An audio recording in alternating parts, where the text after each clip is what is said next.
things or big things, it doesn't matter. In every single act, a human being longs to be successful. Life is an infinite number of doorways. If you're very diligent, you will open a few of them.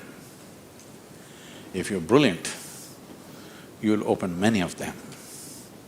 But if you're truly vibrant, then they will open for you. The process of being successful becomes so complex for people that why they're working towards it is generally completely forgotten, and they will start evolving concepts of success. These concepts about being successful can be very crippling, and I've continuously been with people, they've reached a certain point of success and their concepts of success are not fitting, their life is not fitting into their concept of success and it's breaking it, and they think something is going wrong. It is not going wrong, they're just getting better, situations are pushing them on, but their concept is breaking up, so they're suffering their success. When we talk about success, I'm sure all of you must be already having plans as to how to unfold this success in your life. Made your plans. Plan is good, but plans again can get caught up in things because you plan from what you know today. Nobody can plan from something that you do not know. Your plan means it is an exaggeration of today as a tomorrow. Right now you're here at a certain level, now you think, my plan means this must be 10 times more in this many years or whatever, or 100 times or 1,000,000 times or whatever. But plan is just essentially an exaggeration of what is today. Maybe there is a certain logic to it, maybe there is a certain understanding of the logistic attached to it, but essentially it's an exaggeration of today. That means in many ways it's ruled out whatever other possibilities which are not yet in your experience. So, plans can be debilitating. It's good to have a plan, but it's more important that you have a purpose. If you have a purpose, plans will evolve, things will happen, plans will fall apart, new things will come up. Whatever has to happen will happen. If you hold on to a certain purpose, other things will just serve that purpose.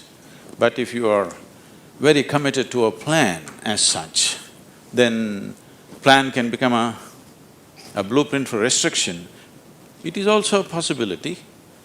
It's all right to hold a plan, but you must hold a plan at a certain distance. You shouldn't get identified with the plan. The process of success see, essentially success is a desire in every human being. You can put some fire into it and make it your passion. But if it becomes a need within you, that you must be successful, otherwise you will suffer, then you are heading for a problem, a serious problem. Our passions can turn into poison if we start becoming resentful for the non-fulfillment of those passions.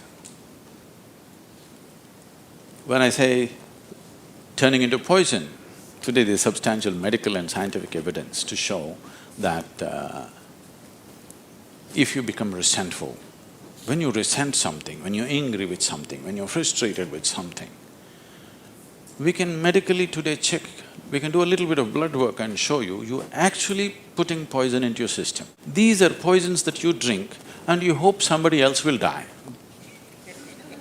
Life does not work like that. If you drink poison, you die, and it's fair. It's very fair, isn't it? If you drink poison, you must die. I drink poison, I want him to die. It doesn't work like that. So these emotions always take away the fundamental ability. See, there is something called as a genius in a human being. Every human being has it, every human being touches it at some moment of life. But the question is, how often do you touch it? That's a question.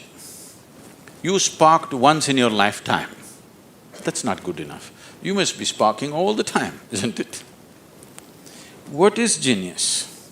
There are many ways to look at it. One simplest way to look at it is, when we say intelligence, we are always thinking logical thought. Now, logical thought will be meaningless probably in another 25 years, because your computer may be able to explore all the permutations and combinations of logical thought much quicker and better than you can do. So touching the genius means there's another dimension of intelligence within you. So there is an intelligence here, there is a competence here, which is capable of what nature did over 1,000,000 years like that over the afternoon.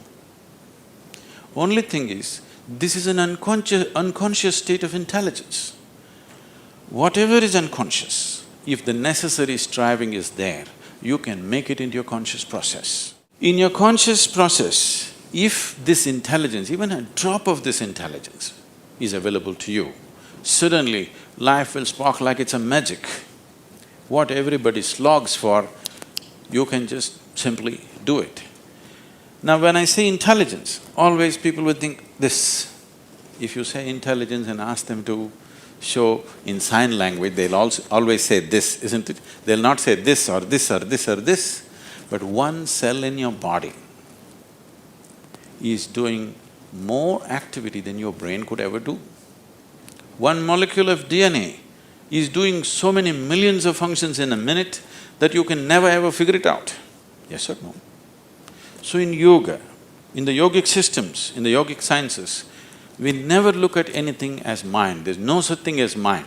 There is a physical body and there is a mental body. So you learn to think through your body.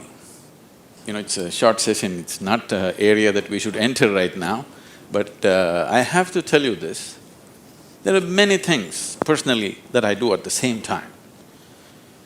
Now people come and tell me, just now I'm entering the session, somebody comes and tells me, Sadhguru, these building plans have to happen, because we do everything ourselves. Now by the time I get out, I'll have the building plan ready as I'm speaking here, because 12 to 14 channels actively keep going on in my head. It is not just in the head, you learn to think through your body. Learning to think through your body will never give you a headache, that's the best part of it. Now, all these responsibilities and 1,000 things happening at the same time, won't you get stressed? There is no such thing, because you use a deeper dimension of yourself and everybody is capable of this and everybody has it. You may not have the same level of intellect as somebody else has. That is always subject to person. But all of you eat, if you eat a carrot, you can digest it. That means you have another dimension of intelligence. Yes? If you set up the necessary situation that everything that's there within the system is available for you, success is an assured thing for that person.